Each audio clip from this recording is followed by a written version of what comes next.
student drivers learning to parallel park. Inside, the air still carried that familiar scent of adolescent sweat mixed with a whiff of cafeteria food. The hallways were silent until the clanging of the bell, then filled with shuffling feet, laughter, shouts, and the banging of locker doors. And up and down, the walls were alive with student murals painted through the decades. With each generation, new murals had been added to the tableau, so the faces of Tupac Shakur, Bob Marley, and Ray Charles now presided over a row of lockers, greeting people as they walked through the front door. From an earlier age, Jim Morrison's giant face still stared out, haunting an obscure corner of the second floor. A row of 4 cartoon Betty Boops, dating to 1985, still kicked their legs high in a chorus line.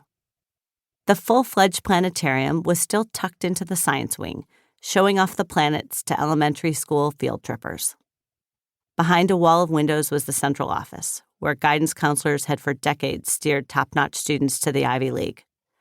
And outside the office hung a tall plaque listing members of the school's Hall of Fame. Performers, politicians, business executives, judges, writers, and more. Most famous was actor Paul Newman, and for generations students joked that they had Newman's locker, though in truth nobody had a clue which locker had been his, and once, when he was asked about it, he replied, "I had a locker?" But while nostalgia often feels good, returning to Shaker was deeply unsettling.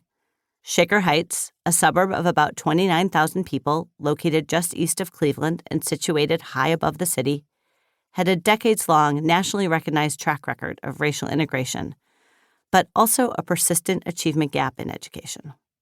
I had come back to better understand these contradictions. I expected to find some Black students who felt that Shaker was not supporting them academically. I knew there was systemic racism and bias. In America, with its vile racist history, how could there not be? But I did not realize how widespread it was. Even as they appreciated much of what Shaker had to offer, virtually every Black student had a story. So it seems did every Black parent. How did this happen? Shaker had been founded as a wealthy and white enclave of privilege, an escape route for Clevelanders looking to flee the city. Housing covenants sought to exclude Blacks, Jews, and Catholics, and until the 1950s, they were particularly effective when it came to Blacks. Then, things changed. Black and white families came together to create and maintain integrated neighborhoods.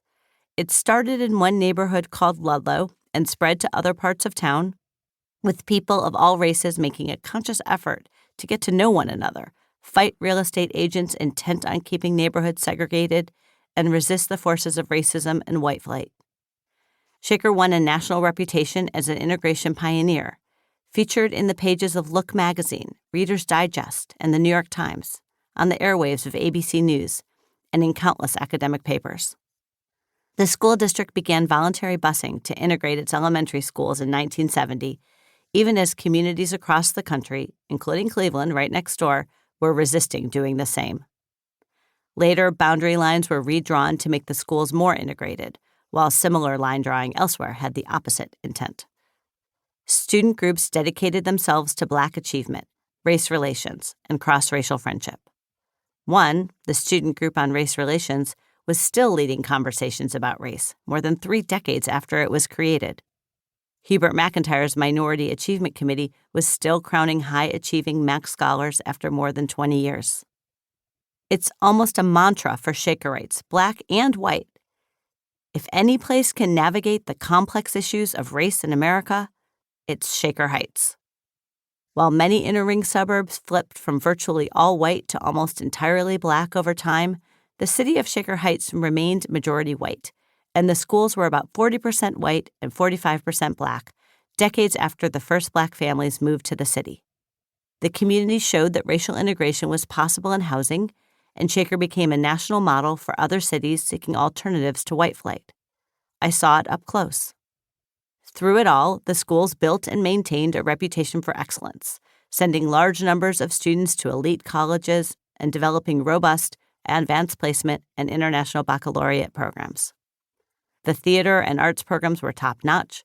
Students could take classes in French, Spanish, German, Latin, Greek, and Mandarin. It wasn't unusual for the high school to sponsor a half-dozen international trips for students. Taxpayers, including some of the wealthiest people in the Cleveland area,